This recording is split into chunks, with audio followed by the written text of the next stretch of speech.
6 months ago, I decided to lock in. I wanted to become not only a better performer, but a better person overall. And not only is trying to lock in and get your stuff together already hard as it is, but feeling like the outside world is... Pretty much every proposal that the Broadway League brought into us was some means to fire people more easily or pay people less more easily or some combination of the two. I need the hope before the discipline. Like, I'm not even at the discipline part. I was just so overwhelmed, and I was actually stuck from all the fear that's being pushed to me. And I understand that fear is a business model and business is booming. And I kind of want to just accept that AI is coming for all actors' roles and everything's being defunded and shut down because that just seems so much easier. I have to do something. Something's got to change because I can't keep showing up this way and hoping that I'm working towards something better and I'm not feeling actually better. So I need to lock in and find what actually helps me feel better now. Not what used to work back in the day, but now what I need now, currently in 2025. Me and so many feel like, what is the purpose? Why try to be better or to, have a career in something? I'm talking about things that are more than just acting and musical theater. But all of this is so a part of it. And the outside world and how the industry is doing affects us. And I'm not trying to bury my head in the sand and not be aware of what is actually happening. But we can't get to a place of reading the headlines and our heart getting shut down, because then we will absolutely have no hope. And if we have no hope and no heart, we have lost ourselves, we have lost the plot. One thing about me is that I always feel this deep hope within me, even when it feels like there is just no way. And even people will look at me like I'm delusionally hopeful. I honestly started feeling that little part of me going away, and that little bit of hope that I had for myself in the future and our world was starting to flee. And I'm like, oh no. And you're actually not even gonna believe this. The universe was absolutely nudging me to start taking this moment of retreat and reassess and come back stronger. On Friday night, my mom accidentally put my cell phone in her purse. My phone somehow ended up in my mom's purse, and she drove back home to San Diego. And so I have been without my cell phone since Friday night, and it is Monday at 10 in the morning. And oh my gosh, look at her. I feel even so stupid being so excited that my phone is here like, oh, my baby. But wow, I didn't realize how much I often think about it and go, where is it? Where's this? Where's that? Until it's out of my hands. I actually kept forgetting that I didn't have my phone on me. The things I learned and the patterns I caught. She's home. You're home now. You're safe now. If I want transformation, I need to make sure that this is a discipline, because transformation is not just a little weekend retreat. I unfortunately do have to live on this planet and be in society, have a cell phone. I mean, I don't have to, but currently that is my reality. What can I do to keep that positive energy and hope that was honestly starting to fuel within me? I knew that I didn't want a quick fix. Like, I wanted something sustainable. So I started implementing the no phone in the morning, no phone at night. I wouldn't even bring my phone into the bedroom, which sounded so crazy back in the day. Like, I don't think I could even think to do that. That was not possible.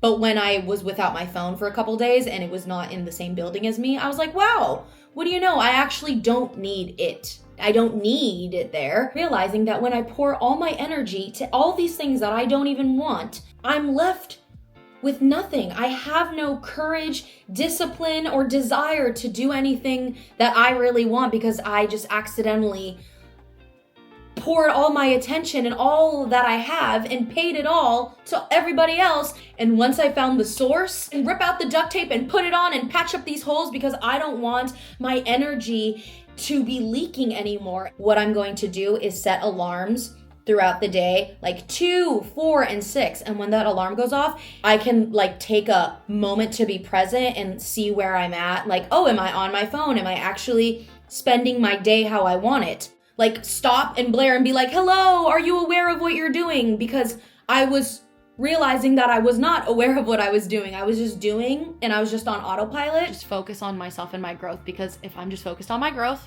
there will be growth. That's just the way how it works. That's just like math. I have to go and get it. I have to do the work.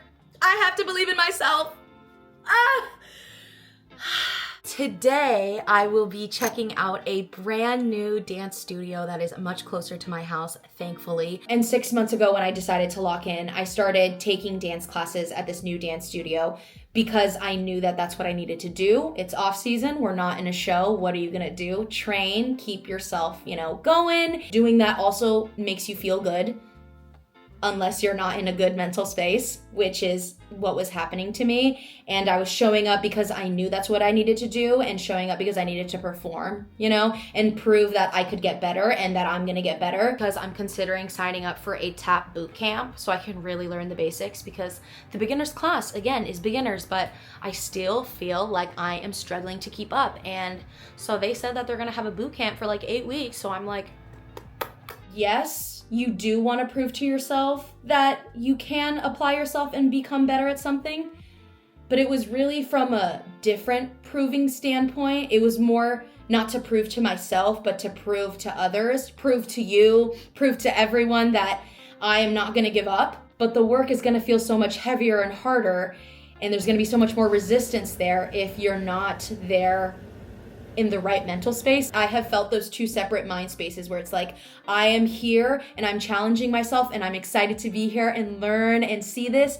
And then there's this other step of doing too much and overwhelm, and I'm mad that I'm not where I'm meant to be, and I'm judging and it's the judgment. It's barely week 3. I didn't want to show up today, and I honestly beat myself up because I was so disappointed that it's barely week 3 and I already lost the motivation to want to go. And after promising I would do 1 day of working out and 1 day of dance. I'm not forcing myself to go every single day, but just 1 day of working out, 1 day of going to dance throughout the week, starting really small, just trying to get my body moving, because depression cannot hit a moving target. What do you know? Felt amazing after I left. So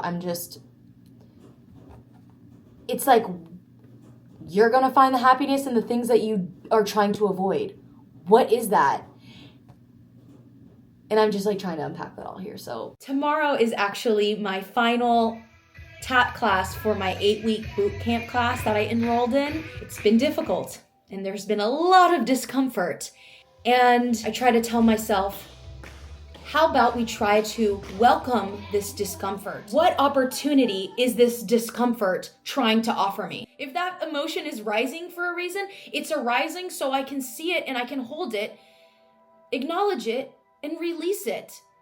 I don't need to carry the judgment with me also on my back. It's just making me heavier and making it harder. And also I'm trying to remind my brain that just because you're saying limit the social media doesn't mean cut the social media out. Be intentional with the social media and consume the videos that you are like, oh my gosh, I know this is gonna make me feel good. This is going to fuel me. This is going to get me back into my heart center. If you know that that video that you are about to click on or watch all the way until the end is just going to make you immediately be like, look how you live. See what you are doing. The suffering you create. What suffering are you creating for yourself? Yes. I'm the first to admit and accept that I was constantly like, if you would just change, if that would just change, we would be better.